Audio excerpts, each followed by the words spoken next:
The Legend of Sunset Shimmer, Ocarina of Time. By Ganondorf 8. December 31, 2014.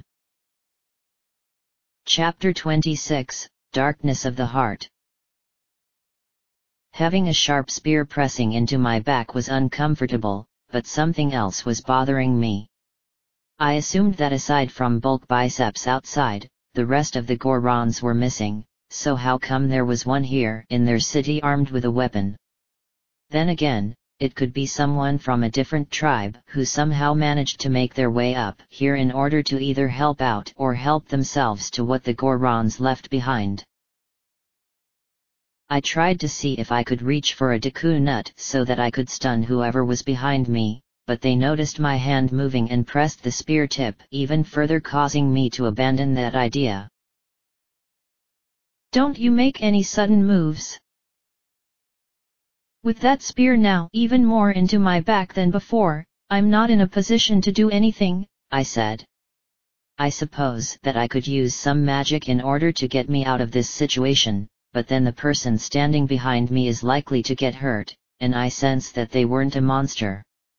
Even though I've burned numerous monsters, I refuse to inflict harm to innocent people.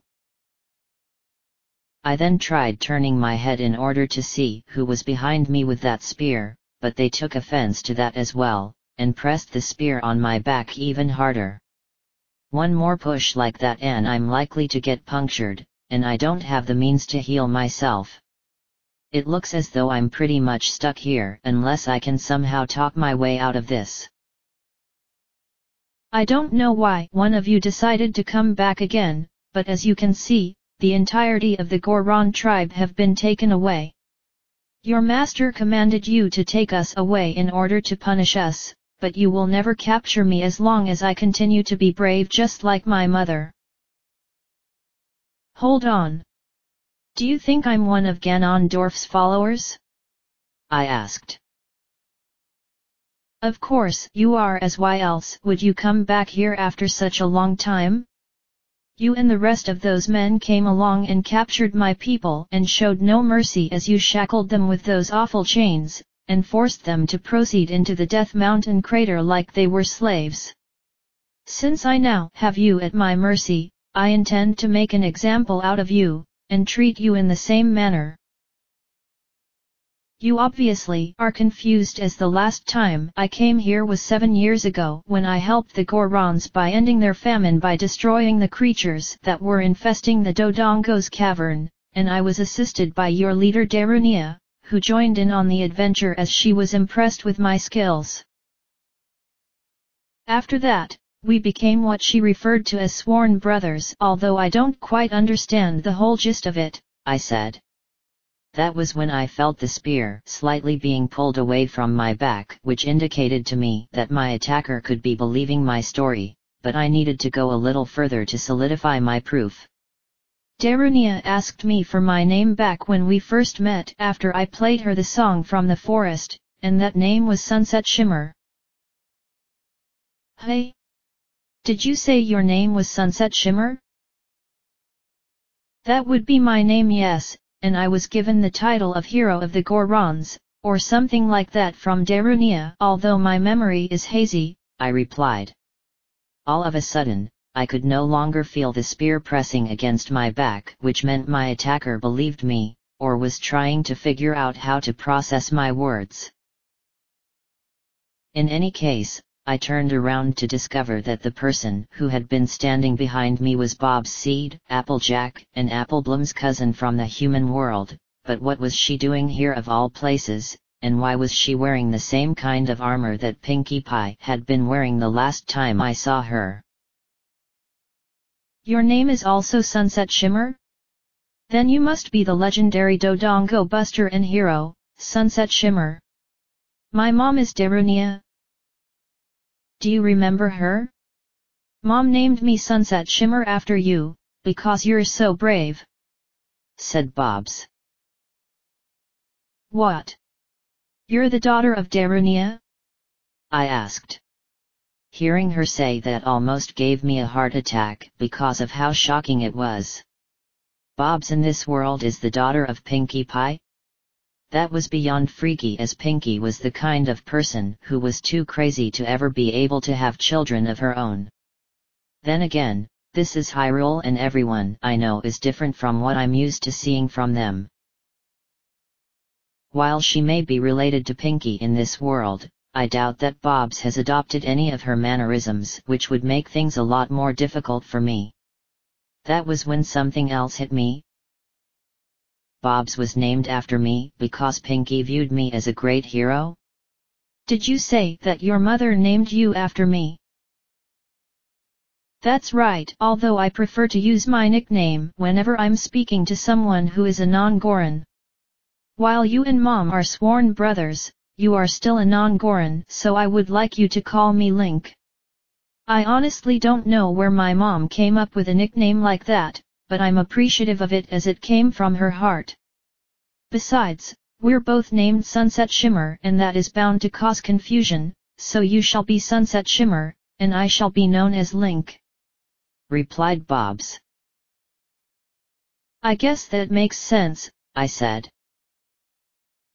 "You have no idea how long I've wanted to meet you in person, as Mom constantly told me stories of your bravery when you and her explored the Dodongo's cavern when you were younger, or rather when Mom was younger, as you look as though you haven't aged in years. Even though I want you to call me Link, I truly appreciate being named after someone so awesome as you. It's a cool name. I really like it. Sunset Shimmer, you're a hero to us Gorons."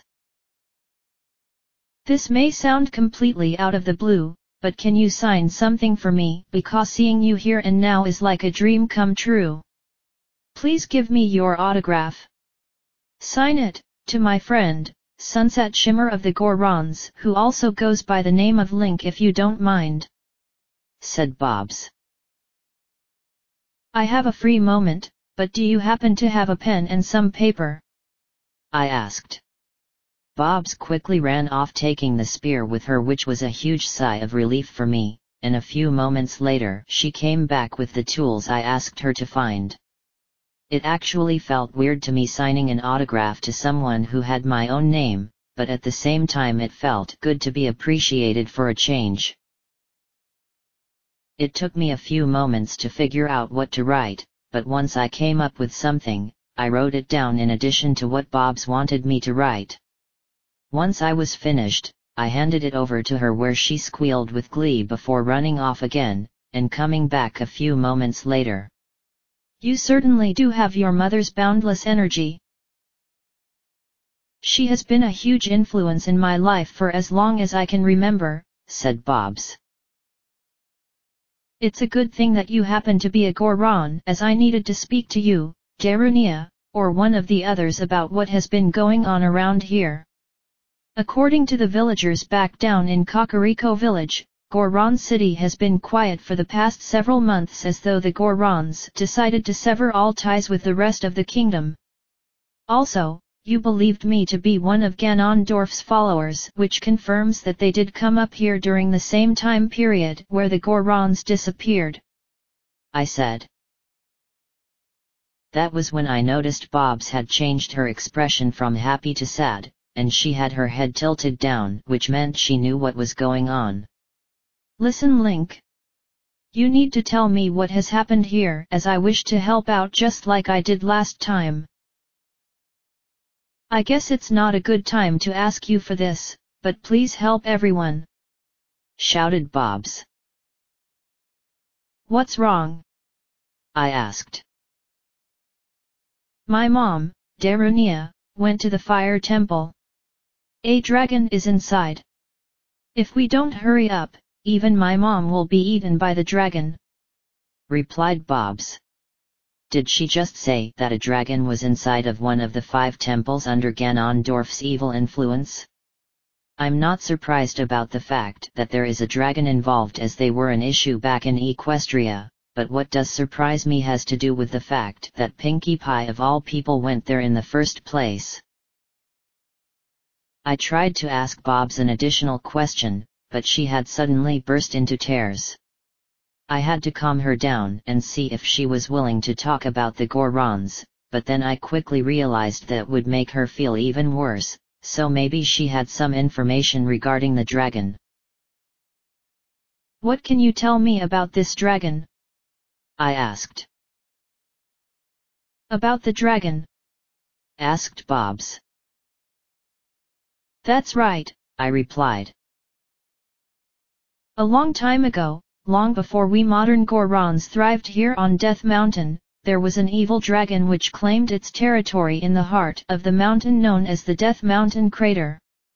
This creature, which was named Volvagia according to the ancient documents passed down through the generations, and it was an evil dragon that terrorized our ancestors.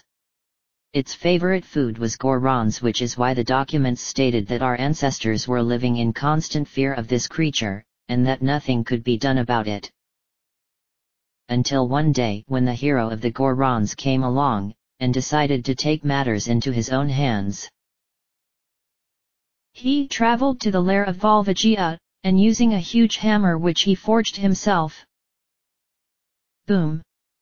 Destroyed the dragon as though it were nothing, and freed our people from the fear it had over them. When it was established that Volvagia had been completely destroyed, the hero sealed his hammer deep inside of the fire temple where it has remained ever since, said Bobs. That is quite the story, I said. While many believe it to be nothing more than a legend, the fact is that it really did happen. My mom happens to be a descendant of the hero of the Gorons, and has striven to be just as heroic as he was back in the day. That's why Mom became the leader of the Gorons, as she was the bravest one among us, and dedicated herself to always protecting her people, said Bobs. Hearing that made me think of Pinkie Pie of this world in a completely different way than I had thought previously. Despite being a party animal, she was serious when it came to the well-being of her people, and that determination could mean the reason why she decided to go to the temple on her own. Just thinking of my mom all alone in the temple fighting against terrible odds, and the dragon is worrying me to death. Bobs then began to cry again, so I needed to ask her something else in order to calm her down. Where is the fire temple? I asked. The temple? It's located in the very bottom of Death Mountain Crater, which we refer to as the heart of Death Mountain. The intense heat of the crater is so strong that non-Gorons have never been able to survive long enough, replied Bobs. She resumed crying, as I suspect she was now thinking about Pinkie again, so I had to ask her another question. And what about the Gorons? I asked. When my mom was away trying to gather up food and supplies, Ganondorf's followers came and took everyone away to the fire temple. I was able to avoid being captured, but everyone else wasn't as lucky, replied Bobs. She then stopped crying and began to pace about back and forth for a few moments before she addressed me, where she took a deep breath. My people have been taken to the temple in order to be fed to the dragon. Didn't you say that the dragon was destroyed a long time ago? I asked. That's what we believed for a long time, but my mom said that Ganondorf revived Volvagia as a means of punishing the Gorons, as a warning to the other tribes who might choose to oppose him. Mom went to the fire temple when she discovered what happened, but she doesn't stand a chance against the dragon, as she doesn't have the legendary hammer, replied Bobs. Then it looks like I need to go to the fire temple as well, I said. If you were to go there right now, you would probably last for about 2 minutes before being burned alive, said Bobs. I have a strong affinity towards fire, so I think I'll be fine, I said. Maybe so, Sunset Shimmer, but you won't last long in that dreaded inferno. I know that you possess great magic, as that was something Mom insisted on telling me about when it came to stories of you, and she said that fire was the magic which defined you the most. However, your magic isn't going to protect against the natural elements of the Death Mountain crater. I know that you want to help out Mom, but you can't do anything. At least, not without this in your possession," said Bobs. She then ran off once again and came back a short moment later holding a small box which she handed over to me. I opened it up and inside was a red-colored tunic which left me with a confused look on my face. "What you have there is a Goron tunic. If you wear it, you will endure the intense heat no matter how long you stay there. Please, use that tunic and follow Mom into the temple to save her and our people." A tunic which can protect me from the heat of a volcano. That sounded like a really good idea, although I would need to be in private in order to change tunics, as doing so out in the open would be embarrassing, but then it dawned on me as to whether Pinky wants anyone else to follow her. "Are you sure your mother would appreciate me following her?" I asked. "Mom told me not to let anybody follow her to the temple as she didn't want anyone to get hurt, but only you, Sunset Shimmer, can save everyone. Now, I'll tell you about the secret passage to the fire temple which Mom used to get there so quickly. Try to move the statue inside Mom's room. It may look heavy, but it's rather light, so I know you can easily pull it," replied Bobs. "Would it be okay if I got some rest first? I've been doing a lot of adventuring overnight and much of the morning, and I fear that if I go on ahead to the fire temple, I'll end up collapsing and be of no use to anyone," I said. "You do look as though you've been on your feet all night long, so I guess that it's okay. You can sleep in Mom's room for as long as you need to, and as for me, I'll resume my patrols of the city in case someone else attempts to sneak in here," said Bobs. I wonder what she meant when she said Goron special crop, but maybe it was a Goron thing, so I ignored it and made my way over to Pinky's room.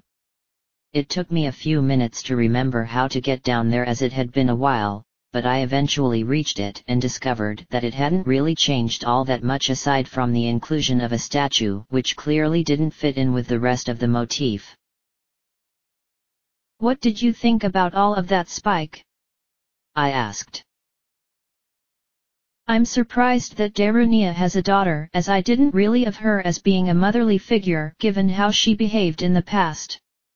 Still, I have to admire her for wanting to venture forth to the fire temple in order to save her people from a terrifying dragon.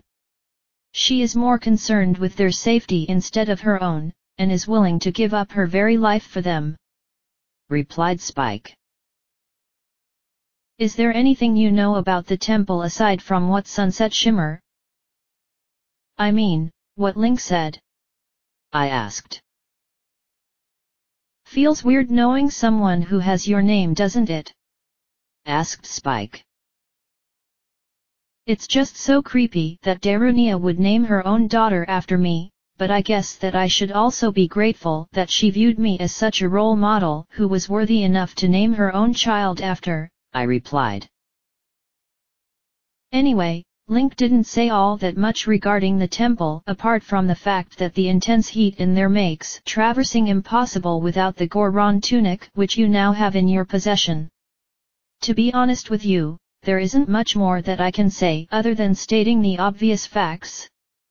There's bound to be a lot of fire-based traps within the temple which are sure to test your patience, and the monsters this time around are going to be fire-based also," said Spike. "I see what you mean about it being obvious," I said. "Perhaps Darunia will give us some more insight as to what we can expect in the temple, provided that we find her in addition to the temple itself. Link said that the temple was somewhere at the bottom of the Death Mountain crater, but she didn't say where exactly the entrance was," said Spike. "What about that altar we saw in the sacred forest meadow which depicted the image of a medallion on it?" I asked. "There should be one of those somewhere in the crater, and if we can find it then the entrance to the fire temple should be somewhere close by.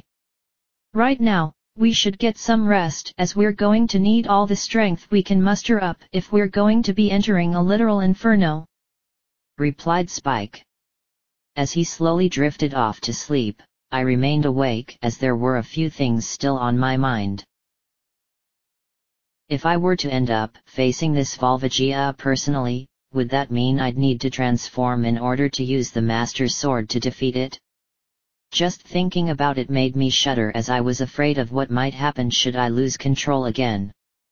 The only other thing that was on my mind was how Pinkie Pie was going to react to the fact that I still looked the same as I did before, whereas she has aged 7 years. That was when I fell asleep and was out for half the day as overcoming the trials of the forest temple took their toll on me. By the time I woke up, the sun had already settled, and the moon was beginning to rise, which signaled the beginning of the night. "You woke up much sooner than I expected," said Spike. "If I had slept for far too long, I could be too late to save Darunia and the other Gorons. To be perfectly frank, I didn't want to get some sleep as I was ready to enter the temple, but my body was too exhausted after making my way up Death Mountain Trail, and walking down here to this room was the last straw for me," I said. "Guess we should see about moving this statue back and revealing the secret passageway," said Spike. "Before we do that, I need to contact Fluttershy and see if she can give us some advice," I said. Reaching into my pouch, I pulled out the Ocarina of Time and gazed at it for a few minutes. I had no idea if this was going to work, seeing as she was in the Sacred Realm, and I was here in Goron City, but the only way to find out for certain was to play her song and hope for the best. "Sunset Shimmer? This is Saria. I mean, Fluttershy. Can you hear me? I'm still having some adjustment trouble when it comes to referring to myself as Fluttershy, but I will get used to it eventually, so there's no need for you to worry about it. You know, at first I didn't want to become the Sage of the Forest because it meant having to stay here in the Sacred Realm, and not being able to return to the serene beauty of the Kokiri Forest. However, after thinking it over for a while and grasping the context behind it all, I realized that I am glad to be a sage and wouldn't want to give it up for the world. That's because I am helping you to save the world, Sunset Shimmer." "Yes, I am," said Fluttershy. "It sounds like you're getting adjusted to your new surroundings and your new role in the future of the kingdom," I said. "And I see that you have reached the location of the second temple according to the forest spirits," said Fluttershy. "How are you able to still communicate with them? I thought you had to be in the forest in order to do that," I said. "I am the sage of the forest who guards the forest temple, and for that my connection to the spirits who call the forest home is as strong as it has ever been, or maybe even stronger now. In any case, they told me that you are about to enter the volcanic area which houses the location of the fire temple. There is a wooden bridge that connects the path between Goron City and the temple, but a large portion of it has been destroyed, perhaps as a means of preventing anyone else from reaching the temple. You should be able to make your way across if you use that hook shot of yours," said Fluttershy. "What about the inside of the temple?" I asked. "The only thing I can see from what the forest spirits have said is that you need to use a powerful weapon in order to break through many obstacles. I'm not sure what they mean exactly, but I'm sure that you will be able to figure it out. Also, Ms. Darunia should be easy to find as she wasn't able to make much in the way of progress in the temple. Do you happen to have a means of protecting yourself from the intensity of the volcano? If so, then you should have no problems," replied Fluttershy. "I was given a Goron tunic from the daughter of Darunia," I said. Splendid, then you will be able to make your way there without fear of succumbing to the heat. Before you go, I don't know why, but I am sensing some kind of dark presence hanging around near the temple entrance, and it feels like you're the one giving off this dark aura. That's impossible though, as you're talking to me, so there is no way you can be over there," said Fluttershy. "That sounds like what I felt back in the Temple of Time," I said. "I don't know what's going on, but it looks like it is going to be an obstacle you need to overcome. Good luck, Sunset Shimmer, and know that I am rooting for you as always," said Fluttershy. As soon as her voice disappeared from my head, I started to worry about what she said about the dark presence that seems to be hanging around the fire temple entrance. What could it mean for me? Could this be one of Ganondorf's methods of psyching me out? Or was there something else at play which I'm not seeing? Either way, I couldn't allow it to distract me, as I needed to get to Pinkie Pie as soon as possible, as she could do with my help. "So how do we move this thing?" I asked. "Link did say that this statue can be pulled due to being not that heavy, so why not pull it back and see what happens," replied Spike. Seeing that as being the only obvious solution, I reached out and placed my hands on both ends of the statue and began to pull on it as hard as I could, and sure enough the statue moved backwards, revealing a hidden entrance which I immediately walked through, and that was when I found myself staring straight into the fiery abyss of the Death Mountain crater. The smoke rising from below was pretty intense, and looking down I saw the lava in all of its glory, which meant that one wrong move, and I could end up falling in and getting killed instantly. To my right I noticed a boulder blocking some kind of cave entrance, and it made me wonder why something so obvious was blocking something so obvious. "Wow! I didn't think it would be so hot in here," I said. "It is an active volcano after all, so the intense heat is to be expected," said Spike. "Then why do I feel like I'm burning up?" I asked. "That's because you didn't change into the Goron tunic before coming in here. I'd say that you will survive for at least another minute before you burn up alive, so you might want to change tunics if you wish to beat the heat," replied Spike.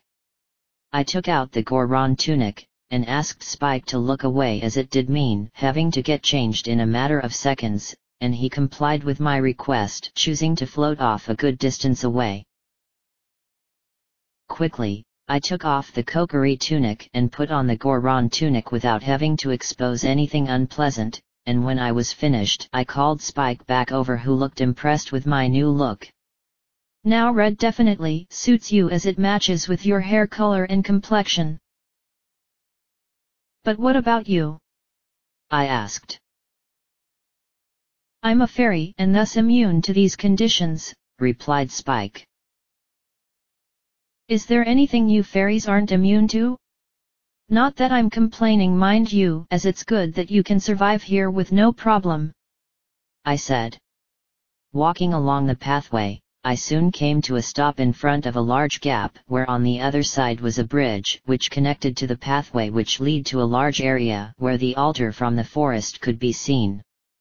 It must be a different one from what we saw back in the Temple of Time and the Sacred Forest Meadow. "Well, this is the gap Fluttershy mentioned, and I gather that I need to connect onto that piece of wood above the pathway." Taking it out and aiming for the wood, I fired the hook shot connecting to my target, and finding myself being pulled over, where I safely dropped onto the bridge before putting it away.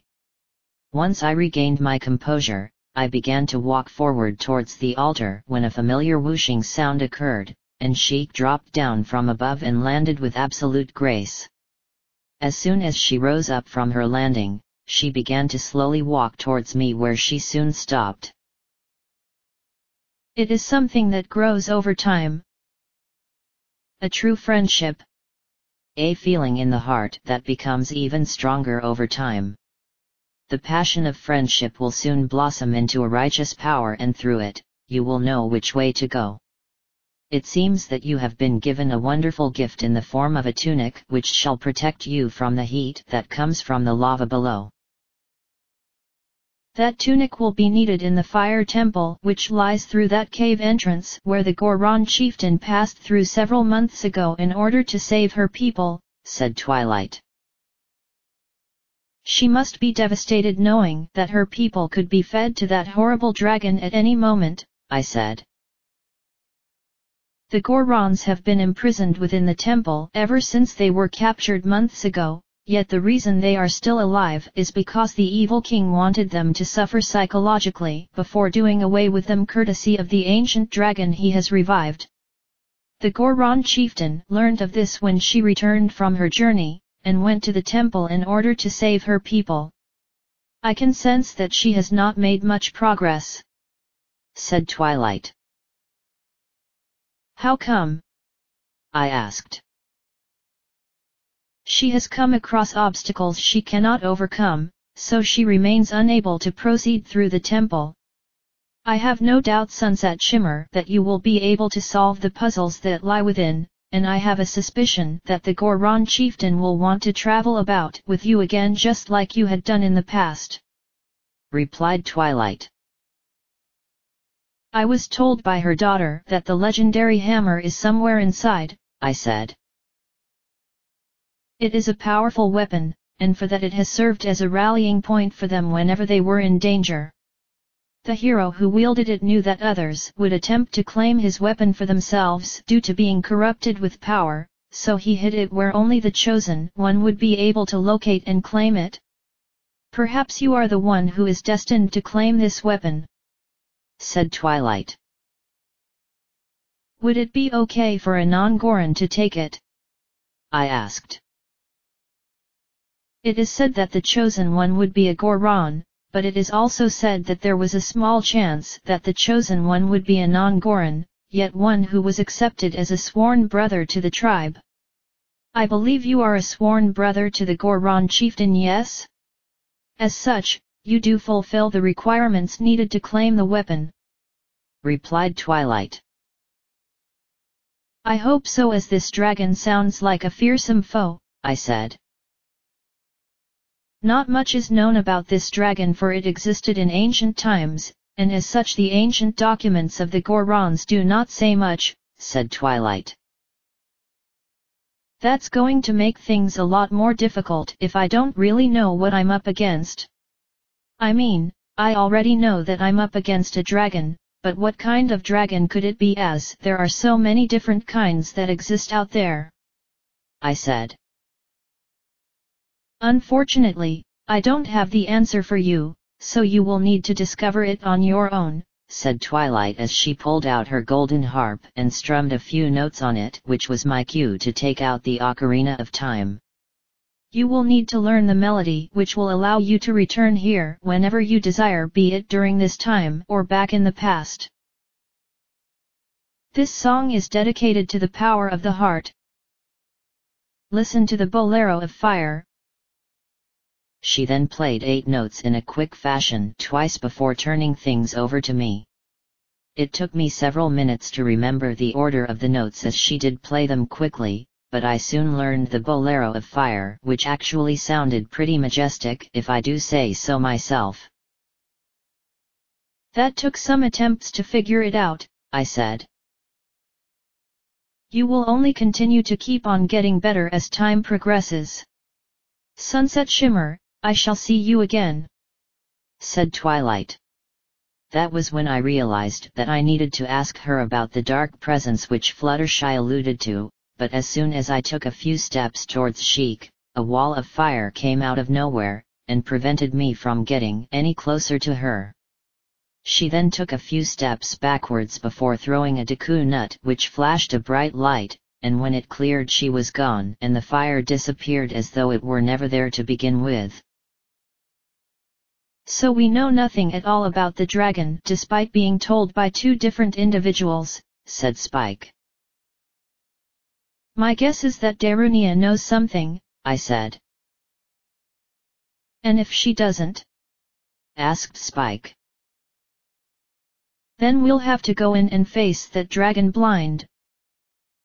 Which is pretty much how we've been doing things ever since we started, I replied. Not exactly the best track record we have, sighed Spike. In any case, I hope that this weapon is all I'll need to bring it down, as I'd rather not use the Master Sword because of what we discussed with Sheik back in the forest. I'd prefer to avoid making a potentially bad situation even worse if I were to lose control of my emotions. While the previous 2 times worked out, it feels like I'm losing my sense of right and wrong each time.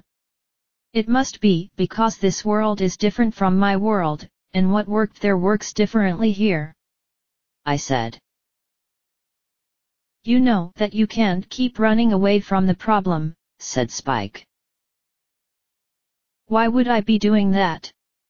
I've already acknowledged that it's an issue, and decided not to rely on the transformation as a result, but I do see what you mean as you're saying it from a different perspective. I know that at some point in the future I will have to use the Master Sword against my better judgment, and when that happens I could end up becoming even worse than I already am, I said. Even more than her? Asked Spike. What do you mean her? I don't see anyone else here apart from us, I replied. You might want to look in front of you then, said Spike. While it felt annoying to humor him, I looked in front of me to see what he was on about, and that was when I realized that he wasn't being humorous at all. Standing on top of the altar was a shadowy figure who bore a strong resemblance to me, but I couldn't quite figure out what she looked like as she was surrounded by dark clouds that masked her form. Are you seeing what I'm seeing? I raised my hand to Spike to indicate that he needed to be quiet, and he became silent as I walked forward in order to see what this was about. The shadow didn't move an inch, although her eyes glowed bright yellow, and her piercing gaze really made me feel uncomfortable as I continued to approach her. As soon as my attention turned towards the cave entrance which lead to the fire temple, the shadow also looked in the same direction before turning her focus back to me where her eyes glowed even more. That was when a barrier formed around the area, and when I attempted to fall back, the barrier prevented me from leaving, and it felt like I had just been hit by a powerful surge of darkness. What is this thing? I asked. It's a barrier of darkness, and quite a powerful one given how strong of an aura is coming from it. You don't have anything on hand, physical or magical, which you can use to shatter it, so it looks like you'll need to defeat whatever this thing is in order to proceed, replied Spike. Darkness. You once possessed a dark heart. You were perfection, a pinnacle of power, and yet you chose to give it all up because friendship. You had it all and gave it up for a weakness which has only served to hold you back from being so much more. Are you one of Ganondorf's servants? I asked. Servant? I am a servant too. No one, for I have my own agenda which must be fulfilled, and it has to do with you. Sunset Shimmer. Sunset. You are Sunset Shimmer, who was once feared by all as you used fear in order to become powerful. For a time you were happy with power until your heart. Such a pathetic trinket. Your heart couldn't accept the darkness, so you gave it up to become one with the light. Who are you? I asked. I'm surprised that you haven't figured it out already, given that I have said so much about you. You're me? But how is that even possible? I asked. I am the part of yourself which you abandoned in the name of friendship, where you embraced them instead of maintaining your power. I used to be the she-demon form that you became when you wore the crown of the one who helped you change and become what you are now. I am Sunset Shimmer. I am you. But you can refer to me as Sunset Demon. Gasp. How can you still be alive? I know that I became you back then because I was obsessed with wanting power above everything else, but Twilight and the others helped me to become a much better person. The only explanation that I can come up with is that despite changing my ways, I was still being plagued by my past actions. I was still tainted by a small part of darkness which Ganondorf tried to exploit 7 years ago. He tried to make me become you again, as he deemed you as being the true Sunset Shimmer, the one who desired to be the ruler of Equestria, but I refused him when I realized what he was trying to do. I said. He was trying to free you. Friendship is weakness. He gave you the chance to become me, but more powerful, more perfect, as I am nothing more than a flawed demon. You could have become perfect. You refused. You were too into the light to want to go back. Graveyard. Evil coming from the graveyard. It was enough to give me life. Where you had taken it from me, and I slowly started to become whole, said Sunset Demon. She waved her hand and removed some of the darkness that was surrounding her, and I immediately recognized the hideous she-demon that I became back in the human world, and the one who Ganondorf summoned in order to torment me. I did notice that she was missing certain parts of her body, which must mean that she isn't fully whole, but the fact that my old self was standing in front of me made me scared beyond belief. I wasn't going to break down into tears like last time, as I became stronger since then. As you can see, I am feeding off of the darkness which exists in this world, and from you whenever you find yourself in despair. When I transform or feel any kind of negative emotion, I said. Yes. Your agony is a nourishment, one which I feed on to become stronger. Becoming Sunset Shimmer. No, I am becoming Sunset Demon, which I have already established. When you embrace the light, I cannot feed. I need darkness. Need it to become strong, to fulfill the desire to become you. To become the real you which you have neglected and abandoned, said Sunset Demon. As I stared at her, she began to walk forward, which made me want to step back, but I couldn't as the barrier was preventing me from escaping. I shall become the real you. The current you, which stands before me, shall die and never be seen again. I wonder if this is what other people in my current situation have to endure when it comes to dealing with against their dark sides, yet the she-demon, or Sunset Demon as she is calling herself, isn't as strong as she claims, given that her body has seen better days. Do you intend to kill me now?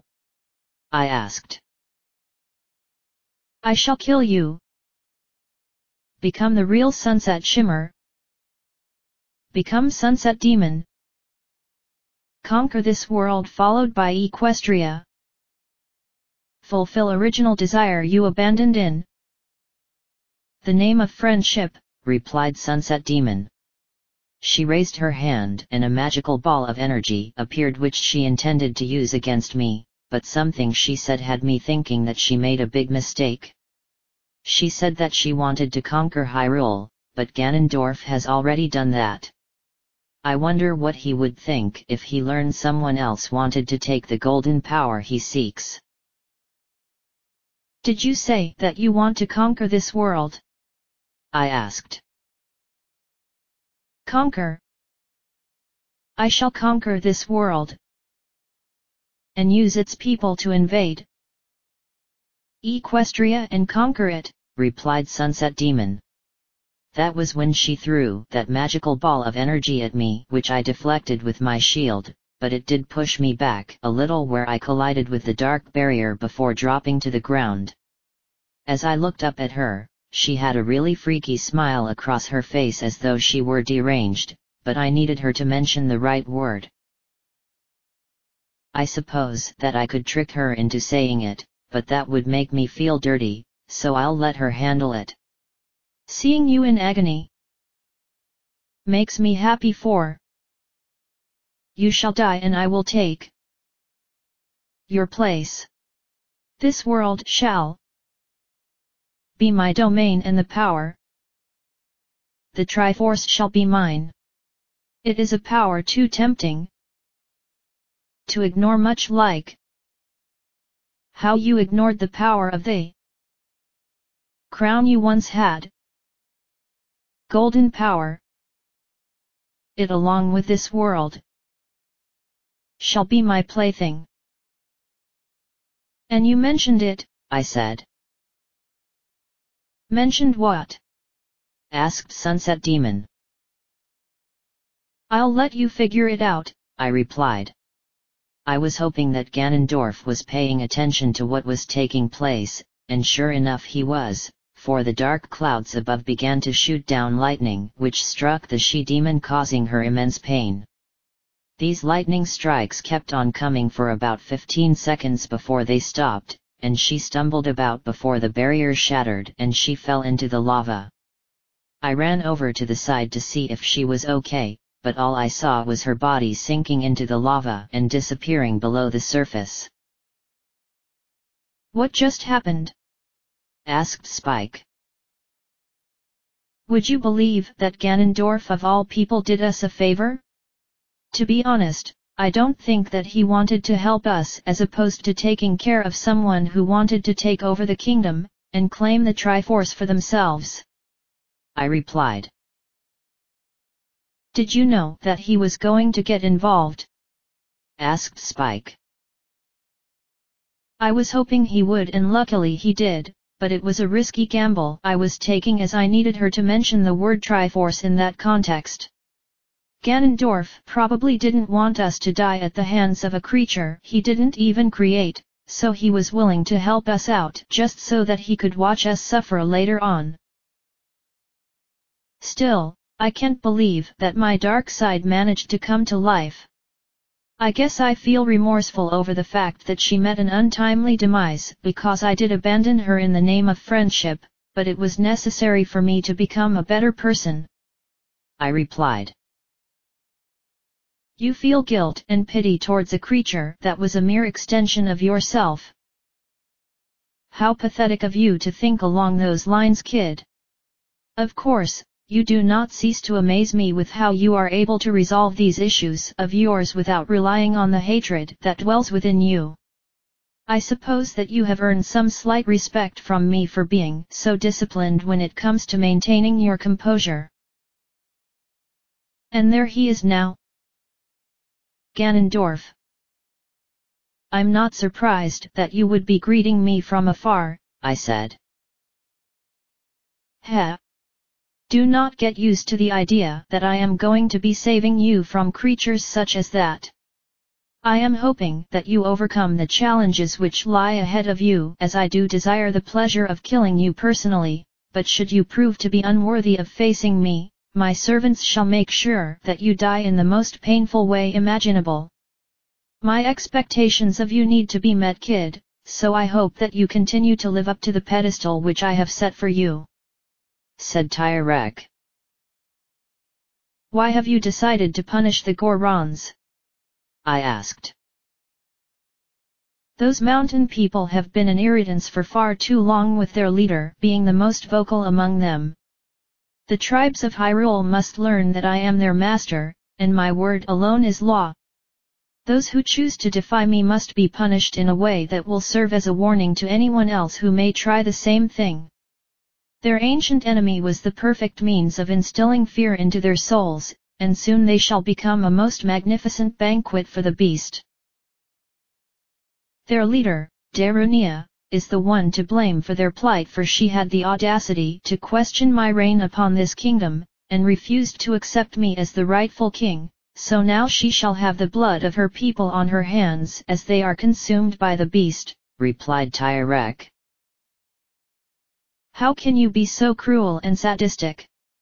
I asked. "The Gorons are of no particular concern to me, so if they were to suddenly cease to be, it would not cause me to feel sadness over their loss. If anything, it will serve as a form of amusement to see how they react as their numbers dwindle away to nothing. At the same time, the other tribes will come to know that they too are expendable, and can easily be removed should I decide that they are no longer necessary. Even my own people are expendable so long as they do not turn against me, and continue to worship the very ground that I walk on," replied Tyrek. "You would even view your own people as nothing more than fodder?" I asked. "Do not act like you are surprised, kid, for you know that I alone am the most important individual in this kingdom, and that if I were to fall then it will fall with me. My fellow Gerudo will never turn against me as they see me as a god, and that I am the greatest thing they have ever witnessed in their menial lives. So long as they remember their place, I have no desire to see them killed. That expression of anger you have on your face right now is rather amusing, but I would restrain yourself lest you want to wind up losing control like you did against my phantom." "Yes, you would not want to end up succumbing to all of that hatred inside of you now, do you? Go on, kid, enter the temple, and try to save them all from being consumed by their ancient foe. Do not betray my expectations, as I know that you will do what is necessary to ensure complete victory," replied Tyrek. As his voice disappeared just like before, I couldn't believe that he was willing to treat everyone around him as nothing but tools in his bid to retain his power over Hyrule. Truly, he was a monster who only cared about his own well-being, and had no sympathy towards anything except for power. He was right about one thing though, and that was the fact that I needed to calm down, otherwise I could lose control over myself. "Are you all right?" asked Spike. "I'm all right, but I'll admit that I'm frustrated over the fact that he views everyone as expendable," I replied. "Ganondorf desires power and is willing to do whatever it takes to achieve it. That's why people are afraid to stand up against him, because they fear that he will just kill them without reason. The Gorons stood up to him and now they have been imprisoned and are awaiting their execution. We need to enter the Fire Temple and rescue them all before even a single one is sacrificed," said Spike. "You're right, so why don't we go into that cave and see what lies beyond?" I said. I began to make my way into the cave, which was lined with bricks on the floor, which looked rather fancy, but maybe I should have taken the time to look down at the lava where the she-demon sunk. Her body slowly rose from the lava before disappearing into a veil of darkness, and that meant my conflict with her wasn't going to end anytime soon, but I didn't know about it and continued on. At the end of the cave was a ladder which went down a fair way because it was dark beyond the 12th rung. "I thought the cave itself would lead us straight to the temple, but I guess this ladder must lead us there, although how do the Gorons manage to climb down it? No offense to them, but they don't look like the kind of beings who can climb down ladders given that they prefer to roll around despite being human-shaped. Maybe there is another entrance only they know about, or perhaps they had to get used to climbing down such a long way. Either way, we'll have to climb down into the darkness and see where it takes us," said Spike. "Not like I have much of a choice in the matter," I said as I started to climb down the ladder into the darkness. For a few minutes it felt like I was trapped in a dark void with no place to go because everything was pitch black including the ladder. Even though I could still feel my hands and feet touching the rungs of the ladder, I couldn't allow my eyes to see nothing but darkness, so I kept them closed until I started to climb into a lighted area before reaching the ground. "It looks like the passage goes that way into even more darkness, but the temple entrance is likely to be somewhere within," I sighed as I walked forward into the darkness for what felt like forever, but then I entered a room which featured a staircase in front of it which lead up to 3 smiling statues with fire in their mouths, and 2 doors on either side with the one to my right locked. There were 2 other doors located either side of the staircase, with one of them being blocked by some kind of weird object. "What is that supposed to be?" "It looks like some kind of monument, and a pretty sturdy one given how thick it is," replied Spike. "None of my weapons are likely to move it out of the way, but what about magic? Do you think that will work?" I asked. "Let's find out," replied Spike. I produced a ball of flame in my hand, which was rather ironic given where we are and all, and I threw it at the monument with as much force as I could muster behind the throw. The flame just bounced off the object and dissipated into the ground, leaving me feeling rather dejected. "Well, we know now that we need to use something really powerful in order to smash that monument to pieces. Maybe that weapon will be what we need to smash it, so we better begin looking for it." "I want to know where Darunia could be," I said. "Since we know that she wasn't able to get very far in the temple, she's probably somewhere close by," said Spike. "Hopefully she isn't having one of her anger moments, otherwise we could be in for some trouble," I said. As soon as I took a single step forward, the sound of flapping could be heard coming from above me, and as I looked up, I saw 2 bats covered in fire coming straight at me, which I recognized as fire keys which I encountered 7 years ago in the Dodongo's cavern. I managed to avoid them just in time and used the fairy bow to pick them off before they could attack again. "You didn't use your magic?" asked Spike. "I doubt that my fire magic will be of any help given that this is the fire temple after all. Everything is going to be made of fire, and fire magic is utterly useless against creatures forged of fire. This is definitely going to make things difficult, Spike, as fire is my magical element, and I haven't exactly gotten used to the other 3 despite using earth magic back in the forest temple. I'll have to rely on a mixture of items and cunning to survive in here unless a certain someone we know decides that she wants to come along," I replied. Walking up the staircase to the higher platform, I took a long look at the 3 smiling statues, which made me feel at peace for some weird reason, but maybe it's because I am one when it comes to fire, hence my name. While I could check out the door that wasn't blocked by a monument, I wanted to see what was behind this door. I opened the door where I entered a much larger room that had lava all around it. "Good thing you have the Goron tunic as you need it," said Spike. "What do you suppose that thing is in the ceiling?" I asked. Hanging down from the ceiling appeared to be some kind of tail, but what was it doing there, and what purpose did it have? As I pondered over what it meant, I noticed a jail cell off to the far left of the room, and in front of me was a large door which had a golden lock on it. "I take it that the dragon is behind that door. And you'll need the boss key in order to open it," replied Spike. Guess we'll have to go back and check out that other room, or maybe we should see what is in that jail cell over there, I suggested. My instincts were telling me to check out the cell, so I began to make my way over there, or I would have if I didn't end up being knocked off of my feet by something huge which fell from above. As the dust cleared, and I managed to get back onto my feet, I was standing face to face against someone who may or may not be happy to see me. To be continued. Chapter 27, The Shimmer of the Inferno.